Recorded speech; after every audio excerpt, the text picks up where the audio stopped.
Programang ito ay rated SPG, striktong patnubay at gabay ng magulang ang kailangan. Galit na galit nga si Olivia dahil sinamantala na mga gerero ang nangyari kay Pilar para kaawaan sila ng tao. Lumalabas tuloy na si Tanggol at Olivia ang may kagagawan kay Pilar kaya ikakasira ito ng partido nila Tanggol at pati na rin si Olivia ay masisira din dahil magkakampi sila ni Tanggol. Bukas na pa naman ang botohan. Ngunit may matinding ganti si Olivia.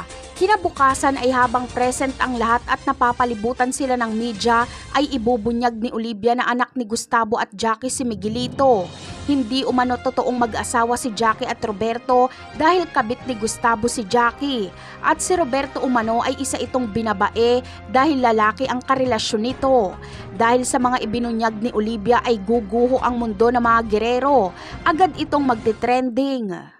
Samantala, dahil sa kagustuhan ng mga tao na malaman kung sino ang lalaking karelasyon ni Roberto, ay mahanap nga nila sa social media ang boyfriend ni Roberto. Pagkakaguluhan ito ng media para kumpirmahin kung talaga bang boyfriend siya ni Roberto. Inaasahan ni Roberto na hindi ito aamin, pero iba ang mangyayari dahil aamin ito at sasabihin niyang nagmamahalan sila ni Mayor Roberto. Samantala, dahil mas mahal ni Gustavo si Tinding kesa kay Pilar at Jackie, ay mas mahal niya si Marites kesa kay Roberto at Miguelito. Kaya mas matimbang kay Gustavo si Tinding kesa kay Miguelito.